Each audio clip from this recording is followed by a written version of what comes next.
मैं सबसे आसान काम बताता हूँ।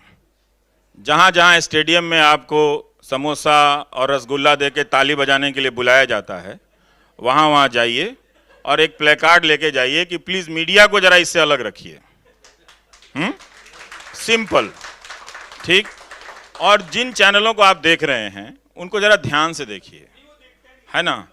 अब देखिए, उसमें फैसला लेना पड़ेगा आपको कि अगर कोई अखबार नहीं सुधरता है, अगर इस तरह से चल रहा है, उसको बंद कर दीजिए। जब उसमें सूचना नहीं होगी तो फिर अखबार लेके करेंगे क्या। आप सूचना के पैसे दे रहे हैं ना, वो पैसा आप प्रधानमंत्री रिलीफ फंड में दे दीजिए, ठीक। और बजाय उनका फोटो लगा लीजिए अपने घर में। ये कितना सुंदर डील है। तो उस पैसे से जनता की भी मदद होगा और आपको ऐसे टेलीविजन से छुटकारा भी मिलेगा। नहीं, ये देखिए, ये इस मीडिया के खराब होने से बदनामी उन पे भी आ रही है। तो इसलिए प्रधानमंत्री की भी जिम्मेदारी है कि वो उनसे कहें कि भाई अब छोड़ो मुझे, तुम लोग अपना जर्नलिज्म करो, तुम्हारे काम की वजह से मैं भी बदनाम हो रहा हूँ। तो उनको ये बात समझना पड़ेगा। लेकिन अब वो खेल इतना आसान रहा नहीं, अब वो नहीं टूटने वाला है। तो बहुत मुश्किल चीज़ें हैं, इसको आपको समझना पड़ेगा। हालांकि आपके गुजरात में तो फिर भी देखिए, मुझे जो पुरस्कार मिला मैग्सेसे अवार्ड, आपको पता है हिंदी के अखबारों ने छापा नहीं, है ना। ये क्या है, हाँ, टाइम्स ऑफ इंडिया में। और मैं तारीफ करता हूँ, सारे गुजराती अखबारों में तो ऐसा था जैसे लग रहा था मैं पैदा बड़ौदा में हुआ हूँ, है ना। आप बड़ौदा के हैं और इतना प्रोफाइल मेरा छप रहा था हर दूसरे दिन। मैंने कहा अभी भी छप रहा है ये। मैंने कहा भाई क्या बात है। मैंने गुजरात के लोग तो बड़े शानदार हैं। तो ये भी देखिए कि उनका, देखिए हालांकि उनके नेता कोई और हैं, लेकिन वो, ये सुंदर बात है ना कि वो, उनमें इतनी हिम्मत है कि एक और आवाज, एक और चेहरे के लिए उनके पास जगह है ना। लेकिन आप हिंदी अखबारों में ही, मेरे ही गांव के, मेरे जिले के अखबारों में जगह नहीं है, मेरे पटना शहर के अखबार में मेरे बारे में कोई सूचना नहीं छपती है। बताइए, ये हालत है। तो ये तो नहीं होना चाहिए ना। हम इस स्थिति पे क्यों, गुजरात से सीखिए। गुजरात के कोई ऐसा अखबार नहीं होगा जिसमें मेरे बारे में, मेरी किताब के बारे में छपा नहीं होगा। खूब छपा है। रवीश कुमार जी, एक फंडामेंटल क्वेश्चन करना चाहता हूं मैं आपसे। आपने निष्पक्ष पत्रकारिता की बात करी, तो इसमें हम जब बात करते हैं, सारा मीडिया हमारा टीआरपी के ऊपर चलता है। अब मीडिया को जो फंडिंग आती है, I don't know, political parties काफ़ी बड़ा रोल प्ले करती हैं, लेकिन जो निष्पक्ष पत्रकारिता है, बिना इस फंडिंग, ये बहुत बड़ा सवाल है ये फंडिंग का। देखिए, ये इस सवाल को जान पहुंचने के लिए, इस बीमारी को दूर करने के लिए, तो एक से पिछला टायर बदलने से तो नहीं ठीक होगा ना। जैसा सोनिया ने कहा कि जो DAVP कहते हैं, अब उसका डिपार्टमेंट बदल गया है, जो directorate of audio visual publishing जिसको कहते थे। तो उसने क्या किया है, उसने आते ही पहले ये आइडिया उसका था कि ये चूंकि पब्लिक का फंड है तो हम सिर्फ बड़े अखबार को ऐड नहीं देंगे, हम हो सकता है कि बीकानेर के अखबार को दे दें, हम सौराष्ट्र के एक छोटे से अखबार को भी विज्ञापन दे दें, ताकि वो भी चलते रहें। तो एक डाइवर्सिटी बनी रहे, ओपिनियन की, अखबारों की बनी रहे, उस तरह से। लेकिन अब वो पॉलिसी खत्म कर दी गई। अब वो सिर्फ बड़े आधार पर दी जाती है। तो वो किस आधार पर दी जाती है, इसका पब्लिक में कोई डिबेट नहीं है, इसकी कोई अकाउंटेबिलिटी नहीं है। जिसको जो मन होगा वो उसको दे दिया जाएगा। टीआरपी अब मेरा अपना विषय नहीं है, मैं इस पर विश्वास करता नहीं हूँ। कायदे से तो मैं 0 टीआरपी एंकर हूँ। आपको लगता है कि मैं हूँ? नहीं ना। तो वो शो के समय कहाँ बंद कर दिया जाता है मेरा प्रोग्राम, कहाँ डिस्कनेक्ट कर दिया जाता है, ये सब बहुत लंबा चौड़ा खेल है इस टीआरपी का। जितना मुझे समझ में आया है कि सिर्फ ये एक आधार रहेगा तो ये बिजनेस ऐसा ही रहेगा, इसमें नहीं सुधार होने वाला। एक चीज़ जो मैं बोलता हूँ, ये देखते हैं हम लोग, एक कोई बुरी घटना होती है उसे बहुत हाईलाइट मिलते हैं, और इतनी सारी देश में हमारी अच्छी चीज़ें होती हैं, अभी से नहीं बोल रहा हूँ, 15, 20, 25 सालों, 30 सालों से हम लोग उसके ऊपर ध्यान नहीं करते, फोकस नहीं करते, क्योंकि जो अच्छा करा मानते हैं वो तो चलो हो गया, बट बुरी घटना हो रही है, टीआरपी का खेल चलता रहता है। वो चलता रहेगा। वो अब लोग पूछ रहे हैं आज के फैसले के बाद ये मंदिर मुद्दे के कवरेज से टीआरपी जो मिल रही थी वो क्या मिलेगी, है ना। तो वो आप उसी तरह से आपकी भावनाओं को उभार के, मैं इसमें यकीन करता नहीं ये फर्जीवाड़े में। अब उसको लोग कहते हैं कि ये टीआरपी सही होता है या नहीं होता है, मुझे इन सब चीज़ों में यकीन नहीं है। एक चीज़ और समझना है कि हम आपके पॉलिटिकल डिसीजन में इंटरफेयर नहीं कर रहे हैं। आप किसी को भी वोट दो, ठीक, आपने वोट दे दिया, इससे बड़ी चीज़ आप किसी नेता को क्या दे सकते हैं। लेकिन जब आप लौट कर आए वहां से, पोलिंग बूथ से, आप हमारे साइड खड़े रहिए, नेता के साइड कभी मत खड़े रहिए, ठीक है। ये गलती कम मत कीजिए। यही गलती और यही काम कराया जा रहा है आपसे जो आपको नहीं करना है। हम कभी भी नहीं कहेंगे कि आप इनको वोट दीजिए या नहीं दीजिए, वो आपका मसला है। ये कोई इतना आसान नहीं है डेमोक्रेसी में एज ए नागरिक रोल परफॉर्म करना। आईआईटी से भी टफ एग्जाम होता है ये डेमोक्रेसी में रहना और सरवाइव करना। इसीलिए लोग फेल कर जाते हैं और डेमोक्रेसी कोलैप्स कर जाती है, क्योंकि हम सस्ता रास्ता ढूंढना चाहते हैं। सस्ता रास्ता, आसान रास्ता मत ढूंढिएगा। तो बोला कीजिए, कम से कम बोला कीजिए कि भाई कि ये क्या हाल हो गया है कि आप कोई बाहर नहीं ट्रेवल कर सकता है। हाँ, नीरव मोदी भाग सकता है, प्रणब रॉय जाते हैं तो आप लुकआउट नोटिस दे देते हैं। आप गजब हाल है, उनको वो पता रहता है। निकल रहे हैं, एम्प्लॉइज वो हो रहे हैं, अभी रेलवेज को भी प्राइवेटाइजेशन में डाल रहे हैं, एयरपोर्ट्स को भी प्राइवेटाइजेशन। ऑयल को भी धर्मेंद्र प्रधान ने कहा है कि इसके बिजनेस में रहना हमारा बिजनेस नहीं है। अब इसका मतलब इफेक्ट क्या कुछ कॉन्ट्रैक्ट है कि ये 100 ईयर तक रहेगा या फिर कुछ आगे की गवर्नमेंट्स जो आएंगी वो चेंज कर पाएंगी? नहीं नहीं नहीं नहीं, जब एक बार हो जाएगा तो फिर क्या कोई चेंज कर पाएगा? नहीं, ये एक यही बात है कि ये एक पॉलिटिकल सवाल है ना। प्राइवेटाइजेशन होना चाहिए या नहीं होना चाहिए, इन्हीं सब चीज़ों को लेकर आप बहस नहीं करेंगे, आप सवाल नहीं पूछेंगे, तो आप ये नहीं करके आप अपने ही उस नेता का नुकसान करते हैं जिसको आप बहुत उम्मीद से चुनते हैं। तो दबाव बनाए रखिए, तरह तरह के दबाव बनाए रखिए। वो कोई अकेला काम नहीं करा, 40 लाख लोग दिए गए सेंट्रल गवर्नमेंट में काम करने के लिए, 70 मंत्रियों की मदद के लिए 40 लाख लोगों के कर्मचारियों की फौज है। तो आपने जब इलेक्शन होता है तो आप प्राइवेटाइजेशन के सवाल पे वोट ही नहीं करते हैं, आप बात ही नहीं करते हैं। जब इलेक्शन हो जाता है तो जो जीत के आता है उसको लगता है कि ये हमारा इंटरनल कोई काम है, डिपार्टमेंटल, हम उस तरह से करते हैं, जबकि ये फैसला वाकई बहुत बड़ा है। अब बीपीसीएल देखिए, वो उसका मालिकाना हक किसके हाथ में जा रहा है ना। उसमें सर मेरे साथ के कुछ फ्रेंड्स हैं, वहाँ पे जॉब करते हैं, वो लोग सब लोग अभी प्रोटेस्ट कर रहे हैं। हाँ, पर कुछ उसका इफेक्ट नहीं होता। नहीं, आप इफेक्ट कैसे होगा? वो जब कवरेज ही नहीं होगा, उसकी बात ही नहीं होगी, तो वही तो मैं कह रहा हूँ। ये तो मैंने शुरू में ही कह दिया था कि जैसे ही देखिए अब वो प्रदर्शन कर रहे हैं, अब नागरिक बन गए हैं। उन्हीं दोस्तों का फेसबुक पोस्ट जरा 3 साल पहले वाला चेक कर लीजिएगा, ठीक है? हाँ, उन्हीं दोस्तों का चेक कर लीजिए क्या है। आधे लोग मुझे गाली दिया करते थे। ये अच्छी बात है, कोई बात नहीं। ये भी एक बहुत बड़ी अच्छी बात है कि लोग प्रायश्चित भी करते हैं, आके बोलते भी कि हमने गाली दी है, हम माफी चाहते हैं। ये बहुत ही सुपीरियर क्वालिटी है। मतलब जिस आदमी को मैं जानता नहीं हूं सोनिया, वो अगर मेल लिखे कि क्या आप मुझे माफ कर सकते हैं, मतलब मेरा तो सर झुक जाता है कि मतलब यही एक क्या शानदार बात है कि कोई सेल्फ रियलाइज कर रहा है। तो मैं कहता हूं मैं कौन होता हूं माफ करने वाला? आपने क्या किया? तो मैंने आपको गाली दी।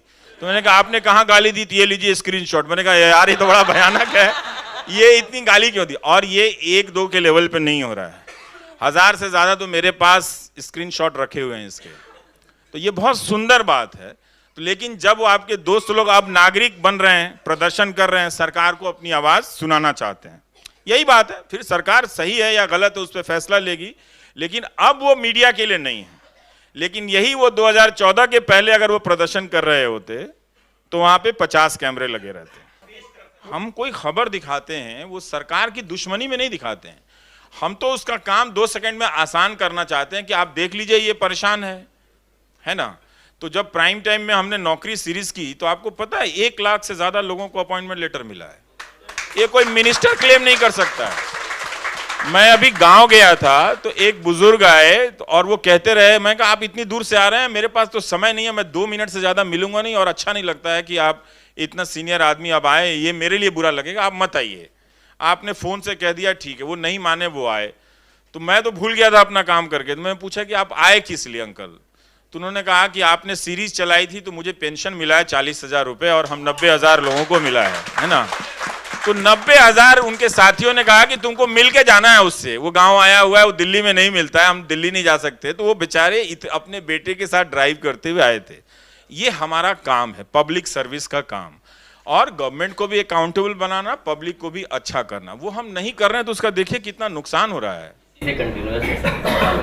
एक्चुअली जो प्रॉब्लम है सर, लोगों के फैन नहीं, ये फैनबाजी बंद करना चाहिए थोड़ा। फैनबाजी, सेल्फी, ठीक है मैं खड़ा होकर खिंचा लेता हूँ, ये बंद करना चाहिए थोड़ा सा, है ना। हाँ, फैन कभी किसी फैन होना है जो लोग फुटबॉल खेलता है, क्रिकेट खेलता है, सिनेमा में एक्टिंग करता है, उससे आपका नुकसान नहीं है। हाँ, जैसे ही आप सिटीजनरी में हैं, आप सिटीजनशिप का रोल प्ले करते हैं ना, आपको वहां पे किसी का फैन नहीं होना चाहिए। सिटीजनशिप स्थिति में डॉक्टर अम्बेडकर के कोई सॉल्यूशन थे या कुछ प्रपोजल थे कि ऐसी सिचुएशन को कैसे सुधार? देखिए, वो एक दौर था जब मीडिया, ये इंटरेस्टिंग सवाल है ना, मीडिया अंग्रेज़ों के कब्जे में था, है ना, तो ये सारे बड़े लोग पत्रकार भी थे, पार्ट टाइम पत्रकार थे, पार्ट टाइम पॉलिटिशियन थे, और अम्बेडकर तो खैर थिंकर थे, तो पढ़ते भी होंगे। वैसे वो आइस स्केटिंग करते थे, आपको पता होना चाहिए। हाँ, आइस स्केटिंग भी करते थे अम्बेडकर। तो आप सोचिए कि एक छोटे से ज़िंदगी में वो कितना कुछ कर गए होंगे। हाँ, तो उन्होंने भी अखबार निकाला, गांधी जी को भी अखबार निकालना पड़ा, है ना, तिलक को भी अखबार निकालना पड़ा। तो वो हमारे देश में जो मीडिया चल रहा है, शुरू होता है वो सिटीजन जर्नलिज्म से शुरू होता है। दरअसल जो आदमी इस देश को आज़ाद कराने जा रहा है, और गणेश शंकर विद्यार्थी से बड़ा आइकॉन कौन हो सकता है, जिन्होंने हिंदू मुस्लिम एकता के लिए दंगे में अपनी जान दे दी। और गणेश शंकर विद्यार्थी ने चंपारण की खबरों को नहीं छापा होता, और पीर मुनिस ने नहीं भेजा होता वहाँ से खबरों को, तो गांधी चंपारण ही नहीं जाते, तो आपके पास ये शानदार इतिहास नहीं होता। कम से कम मेरा रिश्ता तो गुजरात वालों से इतना गहरा नहीं होता। तभी गुजरात वाले छाप रहे थे, उनको पता है कि चंपारण का, इसलिए छाप रहे थे। नहीं, लेकिन ये चीज से अब नहीं पूरा होगा। अब जो कंट्रोल करने का मैकेनिज्म है ना, अपने ऐतिहासिक गलतियों से काफी सीख चुका है।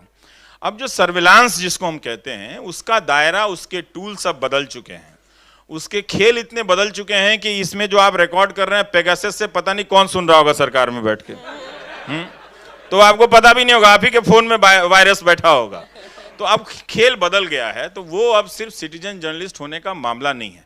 सरकारों ने अपना एक दीवार, मोटी दीवार बना दिया अपने सामने, तो सूचना नहीं आ रही है। अब सूचना नहीं आ रही तो धारणा के आधार पर आप कितने दिनों तक लड़ते रहेगा, उसमें मजा नहीं है, उसमें मजा नहीं है। Okay, guys, I'm really sorry, but we're really over time. अलग अलग this is देशों my में last इसके अलग question. अलग उदाहरण हैं। कई देशों में ये खत्म कर दिया गया, कई देशों में लोग फाइट कर रहे हैं। हिंदुस्तान में फाइट हो रहा है ना, कुछ लोग कर रहे हैं, पर वैसा इंस्टीट्यूशन बनना मुश्किल है अभी।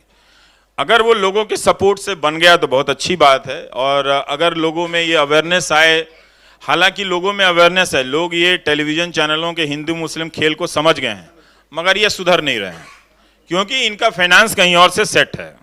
तो वो अपने डब्बे में चला रहे हैं, जो चला रहे हैं, आज भी चला रहे हैं सब।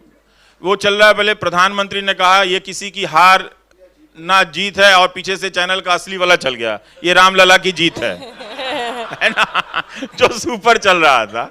तो ये नहीं होना चाहिए था। अभी चैनल में भगवान राम एंकर भी थे, वो आए थे एंकर बन के। एक में शंख बज रहा था, एंकर एक बन के आए में थे। राम कथा चल रही थी। हजारों जगह इस देश में राम कथाएं चलती हैं, न्यूज चैनल उसके लिए नहीं है ना, उसके लिए अलग से रिलीजियस चैनल्स भी हैं, आप उसके लिए अलग से करा लीजिए, उसमें बुलाइए। रामायण कहने वाले एक से एक विद्वान लोग हैं, क्या आप उन विद्वानों को बुलाकर रामायण पे एजुकेट कर रहे हैं? नहीं, आप वो भी नहीं कर रहे हैं। आप सिर्फ उसकी भावनाएं जो कि आपके भीतर है, तो उसका इस्तेमाल कर रहे हैं वो लोग।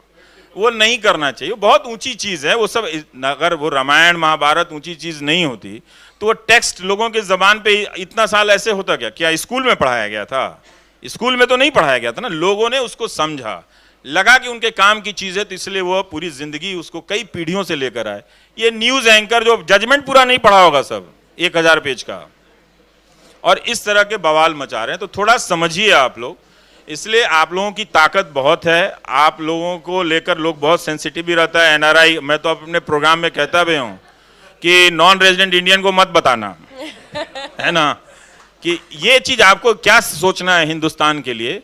यहाँ आप आए, या आप अमेरिका गए या आप ब्रिटेन में गए, वहाँ उसके सिस्टम में मैं उन देशों की खराबियां बहुत जानता हूँ, हाँ, युद्ध से लेकर हथियार की रणनीति नीति सब जानता हूँ, लेकिन कुछ था जिसने आपके पैसे नहीं छीने, जिसने आपकी प्रॉपर्टी नहीं छीनी, और जिसने आपको फर्जी केसों में नहीं फंसाया। तो आप वहाँ पे तरक्की कैसे कर गए? तो जिस सिस्टम का लाभ आपने इन देशों में उठाया है ना, यही दुआ कीजिए। और जब वो आए और आपको स्टेडियम में ले जाया जाए ताली बजाने के लिए, तो उनसे कहिए कि हिंदुस्तान में भी ऐसा ही दीजिए आप, कि जहां आपको देख के कोई फैसला नहीं आए, है ना। एनआरआई की ये भूमिका है। आप जो अच्छी यूनिवर्सिटी देख रहे हैं, अच्छा एयरपोर्ट देख रहे हैं, अच्छी लाइब्रेरी देख रहे हैं, और यहाँ पे ये जो पुस्तक मेला देख रहे हैं, वैसे पुस्तक मेला हमारे यहाँ भी जबरदस्त होता है, उस मामले में हम लोग बराबर ही हैं। लेकिन ये अच्छी बात है कि यहाँ भी होता है, कहीं भी हो। तो आप उन नेताओं से ये डिमांड कीजिए कि ये चीज नहीं हो रहा है, और ये होगा तभी हम अपने इस पीढ़ियों की जो पीड़ा को ढो रहे हैं ना, एक दूसरे की शिकायतों और गुस्सों को लेकर जो ढो रहे हैं, उससे हमको मुक्ति मिलेगी। बहुत ताकत है हम लोगों में जी। Okay, guys, with that, मुझे ताकत आप लोगों से मिलती है। the event.